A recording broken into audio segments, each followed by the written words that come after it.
ফিররুল মারউ মিন আখি যখন আমরা ওয়াজ করতাম হাসরের ময়দানে কেউ কাউকে চিনবে না, তখন অনেকে কইতো হ্যাঁ দুনিয়াতে বাবা মা সন্তানকে ছাড়া থাকতে পারে না, সন্তান বাবা মাকে ছাড়া থাকতে পারে না, আপনি খালি কোরআন দিয়ে বয়ান করলে হইবনি। তখন মনের মধ্যে একটা জাগতো যে এমন একটা পরিস্থিতি যদি দুনিয়ার মধ্যে আসতো যেটার কারণে মানুষ আসলে বুঝতে পারতো যে কেউ কারো আপন না, তখন ঠিকই করুণা আইসা ওই আয়াতের সত্যতা প্রকাশ করে দিল। কথা ঠিক না রে? ঠিক। করুণা আসছে, এখন মানুষ বুঝতে পারছে কেউ কারো আপন না, সবাই পর, আপন আপন একমাত্র আমার আল্লাহ। কথা ঠিক না রে? ঠিক। তো যাই হোক, বলতেছিলাম কে জান্নাতি কে জাহান্নামী। সাহাবীরা প্রশ্ন করছে, ইয়া রাসূলুল্লাহ, ইয়া হাবিবাল্লাহ, কে জান্নাতি কে জাহান্নামী কেমনে বুঝবো? আল্লাহ তাআলা যদি আগে থেকে জান্নাত জাহান্নাম লিখে রাখেন বুঝবো কেমনে? তখন আল্লাহ তাআলা বলে, যদি ভালো কাজ করার তৌফিক তোমার হয় বুঝবা আল্লাহ তোমার জন্য জান্নাত রেখে দিয়েছে। সুবহানাল্লাহ বলবেন না? এই জন্য আজকে যুবকদের চেহারা দেখা আমার মনে হচ্ছে এই যুবকগুলা হলো জান্নাতি যুবক। সুবহানাল্লাহ। এখানে যারা বসে আছে প্রত্যেক মানুষটারে দেখা আমার মনে হচ্ছে এগুলা জান্নাতি মানুষ। কথা ঠিক না ভাই? ঠিক। আল্লাহ তাআলা জান্নাত দেওয়ার জন্য আল্লাহ তাআলা ধনীও দেখেন না, গরিবও দেখেন না, বড় দেখেন না, ছোট দেখেন না, কালো দেখেন না, সুন্দরও দেখেন না, গাড়িওয়ালাও দেখেন না, বাড়িওয়ালাও দেখেন না, আল্লাহ তাআলা দেখেন অন্তর। এই জন্য বেলাল হাবশী কালো, চেহারা এত ভালো না, ঠোঁটটা মোটা মোটা, চেহারাও ভালো না, শরীরও ভালো না, কণ্ঠ এত ভালো না, তুতলা তুতলা কথা বলে। ওই বেলাল আল্লাহর নবী জান্নাতে যাওয়ার আগে বেলাল বলে, কি রে আমি জান্নাতে যাওয়ার আগে দেখি তোমার পায়ের আওয়াজ আমি নবী শুনতে পাই। সুবহানাল্লাহ। বড় চালাক হয়ে গেছো বেলাল, আমার আগে তুমি জান্নাতে চলে গেছো, এমন কি আমল করো বেলাল বলো? বেলাল বলে, ইয়া রাসূলুল্লাহ, ইয়া হাবিবাল্লাহ, উল্লেখযোগ্য এমন কোন আমল করি না, তবে অল্প আমল করি। নবীর আপনার হাদিস আছে, আখলিস দীনাকা ইয়াকফিকাল আমালুল কলিল, আমলকে তুমি খাঁটি করো, অল্প আমলই তোমার জন্য যথেষ্ট হবে।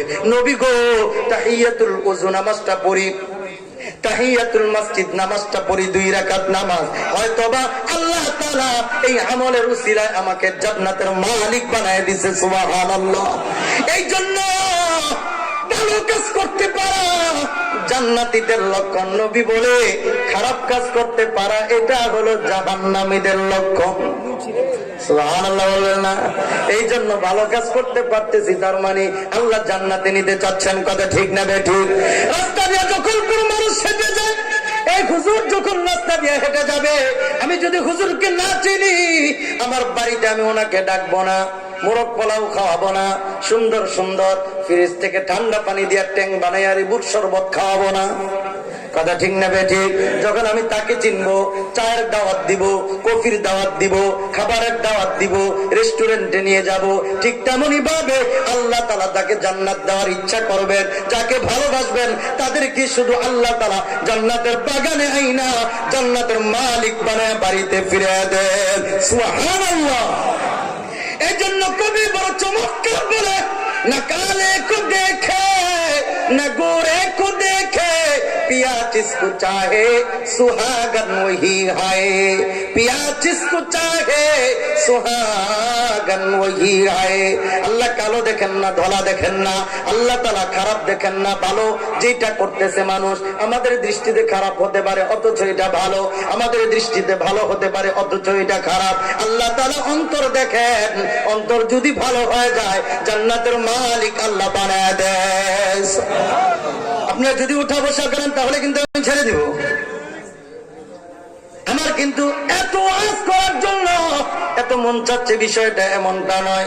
মাস শুরু থেকে শুরু করেছি, আজকে আপনাদের এখানে আসি, আগামীকালকে সিলেটে চলে দিই আপনাদের। কথা ঠিক না ভাই? ঠিক। লস আপনাদের, এই জন্য নিজের লস নিজে টাইনাই নিন না, আলোচনা চলবে না। এই জন্য কথা বেশি বাড়াবো না, একটাই কথা, আল্লাহর কাছে যেহেতু যেতে হবে, গোলামি হবে কার? এই জন্য আমরা এখন চলে যাব। এখন চলে যাওয়ার পরে আমরা যে ঘুমাতে যাব, ঘুমাতে যাওয়ার কিছু সুন্নত গুলা আমি বলে দেই, এই আমল গুলা নিব। কারণ হলো নবীর সুন্নত যদি আমরা না মানি, মানবে কে? কারণ হলো নবীর সুন্নত আমরা যদি না মানি, বেঈমানরা আমাদের বিরুদ্ধে কথা বলতে সাহস পায়। আর যদি আমরা নবীর সুন্নত গুলা মানি, নবী আমাদের পক্ষে থাকবে, আল্লাহ আমাদের পক্ষে থাকবে, আমাদের কোনো ভয় নাই। এই জন্য নবীর পক্ষে যে থাকবে, নবী বলেন মান আহাব্বা সুন্নতি ফাকাদ আহাব্বানি ওয়া মান আহাব্বানি কানা মাই ফিল জান্নাহ। আমি নবীকে পাও নাই, আমি নবীকে যেমন ভালোবাসবা, আমার নবীর সুন্নতকে